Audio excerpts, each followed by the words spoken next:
어느 산속 마을에 한 농부가 있었습니다.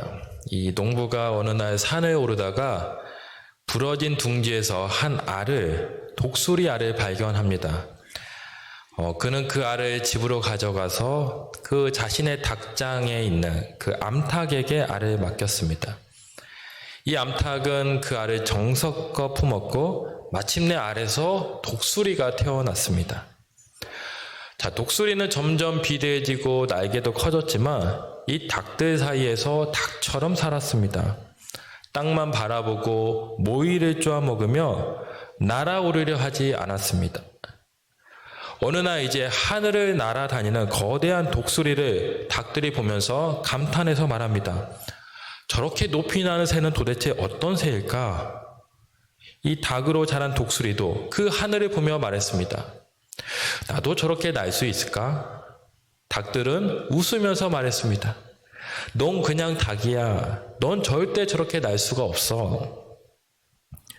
시간이 흘러서 우연히 이 모습을 본 조류학자가 그 독수리에게 다가가 말했습니다. 얘야, 넌 독수리란다. 넌 여기 있으면 안 돼. 너는 하늘을 날아야 돼. 그것이 너의 본성이야. 하지만 이 닭으로 자란 독수리는 여전히 두려워하면서 날기를 거부했습니다.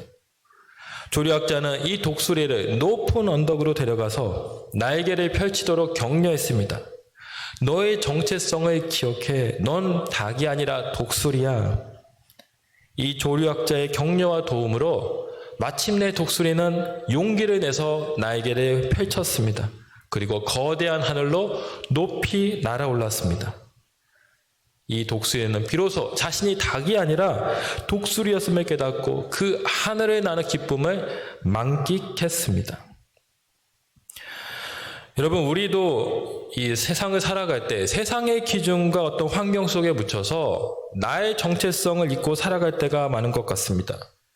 하나님께서 우리를 하나님의 자녀로 삼으셨음에도 불구하고 이 세상의 여러 소리에 묻혀서 마치 닭처럼 땅만 바라보고 그렇게 살 때가 많다는 것이죠.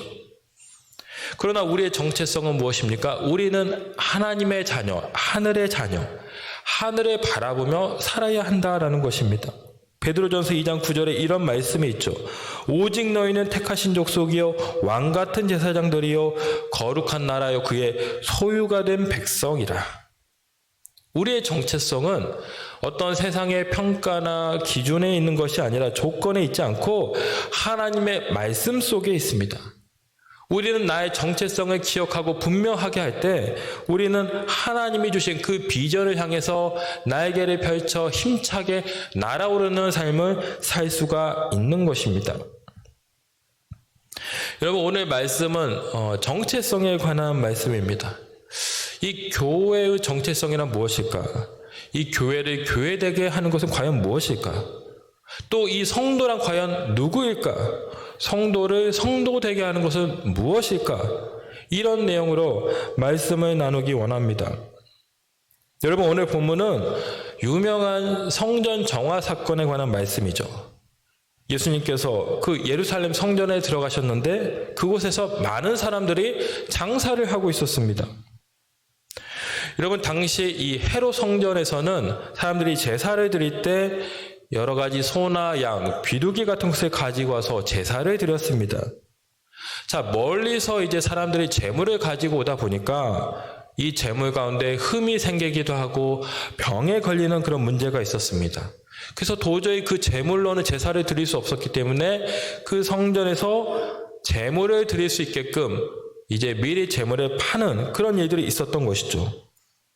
그리고 당시 여러 디아스포라 유대인들이 와서 제사를 드렸습니다. 제사를 드릴 때 성전세를 내야 하는데 이 성전세가 세겔이었습니다.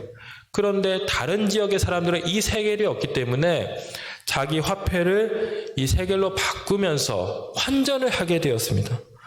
그러면서 이제 그 환전상들이 수수료를 받고 이제 환전을 해주는데, 문제는 이렇게 제사를 드리는 가운데 추객이 전도되어서 성전의 기능이 변질되는 문제가 일어났다라는 것입니다. 상인들은 재물을 비싸게 팔면서 더 많은 이득을 취하고자 했습니다. 환전상들도 과도한 수수료를 받아서 부를 쌓고자 했습니다. 그리고 이렇게 장사꾼들이 활개를 친 이후에는 그 뒤에는 종교 지도자들과의 야합이 있었습니다. 종교 지도자들이 이 상인들에게 뒷돈을 받고 뇌물을 받고 그렇게 장사를 하도록 비리를 저지르도록 묵인한 것입니다. 결국 예수님이 이렇게 타락하고 부패한 그 성전의 모습을 보시면서 분노한 것입니다. 그래서 모든 그 성전 장사꾼들을 다 내쫓으시고 너희가 기도하는 집을 강도의 굴열로 만들었다 이렇게 외치신 것입니다. 여러분 2000년 전 이 예수님의 질책은 오늘 이 시대에도 여전히 유효한 것 같습니다. 그때나 지금이나 사람들에게 가장 강력한 영향을 미치는 신 바로 물질입니다. 많은 사람들이 이 물질 때문에 넘어지고 시험에 든다라는 것이죠. 교회 안에서도 마찬가지입니다. 부끄러운 일이지만 정말로 존경받는 목회를 잘하시던 분이 목회 마지막에 이 돈에 걸려서 불명예스럽게 사임하는 경우를 보게 됩니다. 그래서 교인들이 또 실족하고 교회를 떠나는 일도 있게 되는 것이죠. 교회 재산을 두고 교인들끼리 다투다가 교회가 쪼개지는 그런 경우도 보게 됩니다. 가장 거룩해야 될 그 공간 교회이지만 이 물질로 말미암아 교회가 강도의 소굴이 되는 것입니다. 교회가 교회로서의 기능을 다하지 못하고 무너지는 경우가 우리 가운데 일어나고 있다라는 것이죠. 1517년 그 마틴 루터의 종교개혁으로 가톨릭에서 개신교가 나왔습니다. 하나님이 개신교를 허락하신 이유가 무엇입니까? 그 가톨릭의 부패 때문이었습니다. 이들은 성경에 없는 면죄부를 만들어서 남발하고 그것으로 부를 축적했습니다. 교황 무호소를 주장하면서 말씀의 권위보다 교황의 권위를 더 우위에 두었습니다. 이 초대교회가 탄생하고 시간이 지르다 보니까 교회가 점점점 세속화되었고 교회의 본질을 잃게 되는 문제가 발생했습니다. 그래서 하나님은 마틴 루터를 비롯한 몇몇 깨어있는 자들을 통해서 교회를 새롭게 정화시키는 그런 개혁을 이끄신 것입니다. 여러분, 우리는 끊임없이 이 자기 정화와 갱신에 힘써야 합니다. 주님이 성전을 정화하신 것처럼, 새롭게 하신 것처럼 우리 안에 있는 그 장사꾼들을 몰아내고 내 안에 세속적인 것들을 비워내야 합니다. 교회의 본질을 회복해서 정말로 주님이 말씀하신 그 기도하는 집, 예배하는 집으로 거듭나야 하는 것입니다. 그래야 그 소아시아의 서머나 교회, 빌라델비아 교회처럼 책망받지 않고 칭찬받는 교회가 될 수 있는 것입니다. 자, 그러면 무엇이 교회를 교회되게 할까요? 오늘 예수님이 이 성전을 정화하시면서 하신 중요한 말씀이 있습니다. 내 집은 기도하는 집이 되리라 하였거늘 라고 말씀하시죠. 바로 이사야서 56장 7절 말씀을 인용한 것입니다. 하나님께서 이스라엘 백성들을 이제 포로지에서 귀환시킨 이후에 성전을 짓도록 하실 것인데 그 성전은 다름 아니라 기도하는 집이 될 것이다. 이렇게 말씀을 했습니다. 이 말씀을 예수님이 인용한 것입니다. 그렇습니다. 우리 인간이 하나님과 연합할 수 있는 길이 어디에 있을까요? 우리 인간이 어떻게 하나님께 나아가며 하나님과 교제하고 하나님과 그렇게 연합하는 삶을 살 수가 있습니까? 이 기도라는 통로를 통해서 가능한 것이죠. 기도는 하나님과의 영적인 대화입니다. 우리가 기도할 때 우리의 영이 하나님의 영과 연결이 됩니다. 우리가 기도함을 통해서 나의 마음을 주님께 드릴 뿐만 아니라 주님의 마음을 우리가 깨닫고 그 마음을 알 수가 있습니다. 그래서 교회는 기도하는 곳이 되어야 합니다. 기도로 살아있고 기도로 움직이고 기도로 역사하는 곳이 바로 교회여야 합니다. 요즘 우리가 40일 특세를 하고 있습니다. 매일 기도로 하루의 삶을 여니까 얼마나 좋습니까?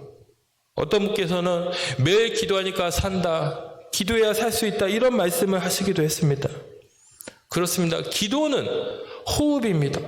우리가 호흡을 하지 않으면 죽듯이 이 영적 호흡, 기도를 해야 우리의 영이 살아나는 것입니다. 교회는 기도로 숨쉬고 기도로 역사하는 곳이 되어야 합니다. 기도 외에는 이런 유가 나가지 못한다라는 말씀도 있습니다. 오늘 성가대가 기도를 멈추지 마라, 이런 찬양, 은혜로운 찬양을 하셨는데 우리가 기도를 멈춰서는 안 됩니다. 하나님이 우리의 기도를 보시고 역사하시고 역전시켜 주실 줄 믿습니다. 교회를 세우는 첫 번째 기둥은 바로 기도입니다.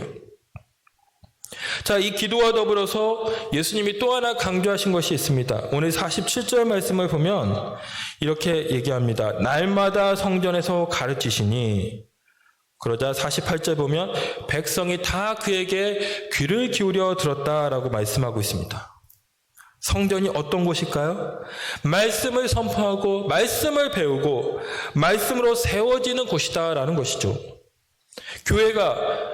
기도가 이 교회의 한쪽 기둥이라면 말씀이 교회의 또한 기둥이라는 것입니다. 여러분, 우리가 종종 초대교회로 돌아가자 이런 말을 많이 합니다. 초대교회. 이 초대교회는 놀라운 교회이죠. 오순절 성령 강림 사건으로 인해서 시작된 교회였습니다. 이 초대교회로부터 안디옥 교회가 이제 탄생하게 됩니다. 이 초대교회는 모든 교회들의 어머니 같은 교회라고 할 수 있습니다. 자, 우리가 이 초대교회 정신을 본받을 때 우리 교회도 날마다 새로워지고 거듭나며 건강한 교회가 될 수 있습니다. 그럼 초대교회의 특징이 무엇이었을까요? 여러 가지 특징이 있지만 이 초대교회는 말씀 안에 거하는 교회였습니다. 오순절 그 베드로의 설교 이후에 3,000명이 회심을 하죠. 3,000명이나 회심을 하면서 이제 교회의 역사가 시작이 되는데, 그 교회가 탄생하고 난 이후의 모습을 성경은 이렇게 말씀하고 있습니다. 사도행전 2장 42절 말씀에 이렇게 말합니다. 그들이 사도의 가르침을 받아 서로 교제하고 떡을 떼며 오로지 기도하기를 힘쓰니라. 사도의 가르침을 받아. 이 초대교회의 구심점이 무엇이었냐? 바로 말씀이었다라는 것입니다. 말씀으로 늘 모이고 말씀으로 그들이 하나가 되었다라는 것이죠. 여러분, 이 초대교회 연구자들에 따르면 초대교회 이 로마 시대에 수많은 박해와 핍박이 있었습니다. 통계에 따르면 약 로마 지배 기간이 한 300년 정도 되는데, 이때 무려 그리스도인 60여만 명이 순교를 당했습니다. 그냥 믿음을 가졌다라는 이유로 사자밥이 되고 화형에 처해지고 순교를 당한 것이죠. 자, 엄청난 박해와 시련이 있었지만, 그런데 놀라운 것은 이 초대교회 성도의 수가 결코 줄어들지 않고 오히려 증가했다는 것입니다. 많은 그리스도인들이 카타콤, 그 지하 동굴에 들어가서 예배를 했습니다. 한평생 그 안에 갇혀 살면서도 그들은 자신의 신앙을 포기하지 않고 교회를 이루어서 하나님을 예배하며 성도로 살았습니다. 도대체 무슨 이유로 그들이 그렇게 살 수 있었습니까? 왜 칼과 창의 위협에도 불구하고 그들은 교회를 세우고 성도로 살았습니까? 그들 가운데 있었던 그 말씀 때문이죠. 그들은 날마다 말씀을 상고하고 말씀을 묵상했습니다. 말씀을 통해 진리를 깨달았고 예수님을 만났습니다. 말씀을 통해 성령의 충만함을 경험한 것입니다. 하나님 말씀을 통해서 그 초대교회가 내적인 성숙을 이루면서 영적 부흥의 축복을 누린 것입니다. 필립 얀시라는 분이 쓴 그 교회 나의 사랑 나의 고민, 이런 책이 있습니다. 이 저자 필립 얀시는 사실 어린 시절에 교회에서 여러 가지 상처를 받아서 교회를 떠났던 그런 어떤 시절이 있었던 분이었습니다. 성도들끼리 서로 싸우는 모습에 큰 충격을 받습니다.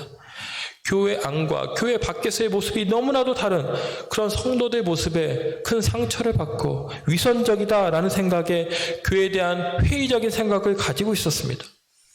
하지만 이분이 성인이 되면서 다시 교회를 받아들이고, 교회가 완벽하진 않지만 하나님의 은혜와 사랑이 흘러가는 통로임을 그가 깨닫게 되는데, 그 책에서 그는 이 성도가 교회를 대할 때 필요한 4가지 시선을 이야기합니다. 4가지 시선.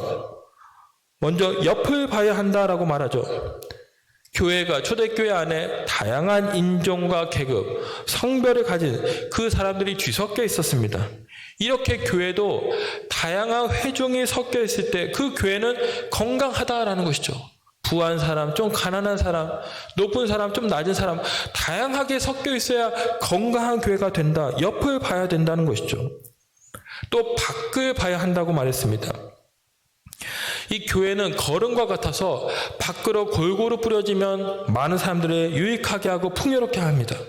하지만 교회가 밖으로 나가지 않고 그저 쌓이기만 하면 악취를 풍긴다라는 것입니다. 교회는 세상과 담을 쌓는 것이 아니라 세상 속에 들어가서 세상과 함께 세상을 위해 존재해야 된다라는 것이죠. 밖으로 나가 선교하는 교회가 되어야 한다라는 것입니다. 또 안을 봐야 한다라는 말을 합니다. 이것은 사랑을 의미합니다. 우리 안에는 여러 가지 상처와 여러 가지 아픔으로 신음하는 눈물 짓는 그런 성도님들이 계십니다. 세상에 이런 사람들을 포기하고 버린다 할지라도 우리는 그들을 끝까지 품고 받아줄 수 있어야 한다라는 것입니다. 그들과 함께 그들을 돌보면서 함께 한 교회를 이룰 때 그 교회가 건강하고 생명을 살리는 교회가 된다라는 것입니다. 자, 이렇게 옆에 밖에 그리고 우리 안을 다 우리가 바라봐야 하는데, 그러나 그 무엇보다도 가장 첫 번째로 우리가 바라봐야 될 시선이 있다고 말합니다. 그것이 무엇이냐? 바로 위입니다. 위에 계신 하나님을 성도는 바라봐야 된다라는 것이죠. 교회의 주인은 하나님이십니다. 우리가 교회에 왔을 때 먼저 이 교회 주인 되시는 하나님을 바라보고 그 하나님을 경외하면서 예배하는 것이 중요하다는 것입니다. 하나님을 먼저 보고 말씀과 기도로 우리가 하나님께 집중해야 설령 내 옆에 사람이 날 좀 실족해 하고 날 좀 힘들게 해도 우리가 넘어지지 않는다라는 것이죠. 우리가 그 하나님이 주시는 은혜와 사랑으로 말미암아 우리의 신앙이 흔들리지 않고 견고하게 세워질 수 있는 것입니다. 여러분, 교회에 오셨을 때 가장 먼저 위를 바라보고 계십니까? 우리는 먼저 예배자로 주님 앞에 서야 됩니다. 우리 가운데 여러 가지 일들이 있지만 우리는 먼저 하나님을 바라보고 말씀과 기도로 하나님께 집중해야 됩니다. 그럴 때 하나님이 영광 받으시고 우리 교회는 건강한 교회가 되는 것입니다. 예수 믿는 교회는 하나님을 바라보고 말씀과 기도로 주님께 나아가는 교회입니다. 자, 예수님께서 이 성전에서 이제 백성들을 계속 가르치십니다. 복음을 전하고 있는데 어느 날 이 대제사장들과 서기관 또 장로들이 다가와서 이런 이야기를 합니다. 당신은 무슨 권위로 지금 이런 일을 합니까? 도대체 당신에게 이런 권위를 준 사람이 누굽니까? 이렇게 지금 다그치고 있습니다. 여러분, 여기 대제사장, 서기관, 장로들이 누굽니까? 정말 유대사에서 내노라 하는 자들이죠. 유대 최고 종교 의결기관인 사내들인 공의회가 있습니다. 사내들인 공의회, 유대교 최고의 어떤 의결기관인데 이 공의회에서 파견된 자들이 바로 대제사장, 서기관, 장로들입니다. 그러니까 이들은 한마디로 권위를 가지고 있는 자들입니다. 율법을 가르치고 집행하고 성전을 돌보는 그런 역할을 하는 자들이었습니다. 그래서 많은 사람들로부터 인정을 받는, 신뢰를 받는 그런 자들이었죠. 자, 그런데 예수님은 어떤 분입니까? 이들이 볼 때 예수님은 아무런 직함도 없습니다. 아무런 자격도 없는 사람 같습니다. 자신들의 그 고유 권한을 침해하고 오히려 백성들을 선동하는 아주 불온한 자처럼 보였을 것입니다. 그래서 그들은 따진 것이죠. 도대체 당신은 무슨 권한으로 이렇게 성전에서 사람들이 가르치고 이 성전에 장사한 자를 내쫓느냐라고 공격하고 있는 것입니다. 여러분, 우리도 이 땅에 성도로 살아갈 때 여러 가지 사단의 참소와 공격을 받게 됩니다. 그들은 우리가 하나님의 자녀이고 구원받은 자라는 것을 인정하지 않습니다. 네가 무슨 하나님의 자녀야? 넌 그냥 죄인일 뿐이야. 넌 하찮고 쓸모없고 죽어 마땅한 존재야. 이렇게 끊임없이 속삭이고 우리에게 그렇게 우리를 비난한다는 것이죠. 우리의 영적 전체성을 흔들어서 우리가 하나님의 사람으로 살지 못하게 합니다. 예수님에게서 멀어지고 예수님을 믿지 못하도록 그렇게 사단은 우리의 정체성을 흔들고 공격합니다. 여러분, 어떻게 해야 우리가 이 사단의 공격에 대처할 수가 있습니까? 예수 믿는 성도란 과연 어떤 사람입니까? 오늘 이 대적자들의 질문 앞에 예수님은 이렇게 대답을 하십니다. 나도 너희에게 물어볼 테니 너희는 그럼 말해봐라. 요한의 세례가 하늘로부터냐 사람으로부터냐? 참으로 탁월한 말씀이십니다. 여러분, 당시 수많은 사람들이 이 세례 요한을 정말 메시아가 아닌가라고 생각할 정도로 저를 따르고 저를 인정했습니다. 그렇기 때문에 요한의 세례가 사람으로부터다라고 저들은 쉽게 말할 수 없었을 것입니다. 하늘로부터다라고도 말할 수가 없었습니다. 이 예수님이 요한으로부터 세례를 받지 않았습니까? 그래서 요한의 세례가 하늘로부터다라고 하면 왜 그 요한에게 세례받은 나의 권위를 인정하지 않느냐라는 대답을 하게 될 것입니다. 그래서 이들은 이렇게 저렇게 대답하지 못하고 그저 그런 어떤 대답을 못하는 딜레마에 빠져서 결국 예수님께 우리가 모르겠다 대답을 그렇게 한 것이죠. 여러분, 여기 특별히 예수님께서 말씀하신 하늘이란 단어에 우리가 주목하길 원합니다. 자, 예수님이 요한으로부터 세례를 받으셨는데 성경을 보면 그때 하늘에서 어떤 일이 일어납니까? 마태복음 3장 17절 말씀을 우리 같이 한번 읽어보시겠습니다. 마태복음 3장 17절 말씀 같이 한번 읽겠습니다. 시작. 하늘로부터 소리가 있어 말씀하시되 내 기뻐하는 자라 하시니라. 아멘. 예수님이 세례를 받고 물에서 올라오실 때 이런 일이 있었습니다. 내 사랑하는 아들, 내 기뻐하는 자라. 여러분, 정말 놀라운 말씀입니다. 이때는요, 예수님이 그 어떤 사역을 시작하지 않았던 때였습니다. 그 어떤 기적도, 그 어떤 사역도 어느 것 하나 이룬 것이 없는 때였습니다. 하지만 하나님은 그 예수님을 향해서 내가 너를 기뻐하고 내가 너를 사랑한다 라고 말씀하셨습니다. 무엇입니까? 어떤 행위나 어떤 사역, 어떤 업적이 거두었기 때문에 그 이유로 말미암아 사랑하시는 것이 아니라 그냥 존재 자체로 하나님은 예수님을 사랑하시는 분이었다라는 것입니다. 그렇습니다. 이것이 사랑입니다. 여러분, 사랑은 상대가 어떤 성과를 이루었기 때문에 하는 것이 결코 아닙니다. 내게 어떤 유익을 주기 때문에 우리가 사랑하는 것도 아닙니다. 나에게 무엇을 했느냐와는 상관없이 그냥 그 존재 자체로 사랑하는 것이 진정한 사랑인 것이죠. 이스라엘이 계속되는 죄악과 실패에도 불구하고 그들이 하나님의 백성이 된 이유가 어디에 있습니까? 바로 이 사랑 때문입니다. 하나님의 그 절대적인 사랑, 주권적인 사랑으로 말미암아 그들은 하나님의 자녀가 된 것입니다. 여러분, 거짓 정체성에 관해서 세 가지 잘못된 거짓 정체성이 있습니다. 하나는 성취 중심의 어떤 거짓 정체성입니다. 나는 내가 하는 일이다. 나는 내가 하는 곧 그 일이다. 이게 성취 중심의 정의이죠. 내가 하는 일, 내가 남긴 업적, 그것으로 내 어떤 신분, 내 가치가 매겨지는 그런 관점입니다. 내가 하찮은 일을 하면 내 존재도 하찮게 된다는 것이죠. 거짓 정체성입니다. 둘째는 평판 중심의 정의입니다. 다른 사람이 나에 대해 말하는 것이 곧 나다라는 것이죠. 다른 사람이 날 어떻게 바라보고 나에게 어떻게 말하는지 그것이 곧 내 존재가 된다는 것입니다. 이 사람의 어떤 가치와 존재를 결정하는 핵심 요소는 다른 사람의 평가 시선인 것입니다.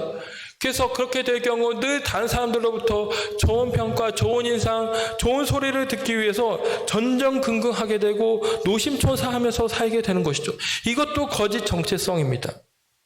세 번째 잘못된 정체성은 소유 중심이죠. 나는 내가 가진 것이다. 내가 가진 것이 곧 나다. 많이 소유하고 많이 얻으면 더 성공하고 더욱 인정받는 그런 사람이 된다라고 여기는 것입니다. 잘못된 정의죠. 그럼 어떤 정의가 바른 정의입니까? 진리 중심의 정의입니다. 진리, 하나님의 말씀에 입각한 정의입니다. 너는 내가 사랑하는 아들이요 내가 기뻐하는 자다. 이 예수님에게 하신 말씀, 이 말씀이 바로 오늘 우리에게 주시는 하나님의 말씀인 것입니다. 외관상 나는 분명 연약합니다. 늘 부족하고 어리석습니다. 수시로 하나님의 마음을 아프게 하죠. 참으로 행위로 보면 너무나도 하나 내세울 것 없는 부끄러운 존재이죠. 그러나 그럼에도 하나님은 나를 사랑하신다라는 것입니다. 날 위해서 예수 그리스도를 보내시고 나를 구원하셨다라는 것이죠. 이 사실을 붙들고 이 진리 위에 우리가 서야 한다라는 것입니다. 내가 하나님의 자녀, 하나님의 사랑받는 자, 이 정체성을 가지고 살 때 우리가 영적 전쟁에서 승리할 수 있고 우리가 예수 믿는 자로, 예수 믿는 성도로 바르게 설 수 있는 것입니다. 사랑하는 성도 여러분, 교회를 교회되게 하는 것 바로 예수님입니다. 우리가 예수님을 우리의 주인으로 삼고 늘 말씀과 기도에 힘쓸 때 우리는 진정으로 예수 믿는 교회가 될 것입니다. 성도를 성도되게 하는 것 예수님입니다. 하나님이 예수님에게 하신 말씀, 너는 내 사랑하는 아들이요 내 기뻐하는 자라. 이 말씀을 나에게 주신 말씀으로 받고 그것이 우리의 정체성이 될 때 우리는 그 어떤 사단의 공격에도 흔들리지 않고 예수 믿는 성도로 끝까지 승리하게 될 것입니다. 예수님이 오늘 우리 교회와 우리 성도 여러분을 사랑하십니다. 날마다 이 예수님과 동행하시고 승리하시는 여러분들이 다 되시기를 주님의 이름으로 축원합니다. 기도하겠습니다. 사랑과 은혜가 충만하신 아버지 하나님, 우리 교회를 사랑하시고 우리 교회의 주인이 되어주셔서 감사를 드립니다. 하나님, 우리가 날마다 주님을 먼저 바라보고 주님을 온전히 예배하면서 말씀과 기도로 주님 중심의 교회를 세워나갈 수 있도록 축복하여 주시옵소서. 아버지 하나님, 우리의 연약함과 허물에도 불구하고 우리를 사랑한다, 기뻐한다고 말씀해 주셔서 감사합니다. 하나님의 말씀이 곧 우리의 정체성임을 다시 한번 확인합니다. 주님의 말씀 위에 우리가 굳게 서서 아버지 흔들리지 않는 믿음으로 예수 믿는 성도로 날마다 승리하며 살게 하여 주시옵소서. 감사드리며 예수님의 이름으로 기도하옵나이다. 아멘.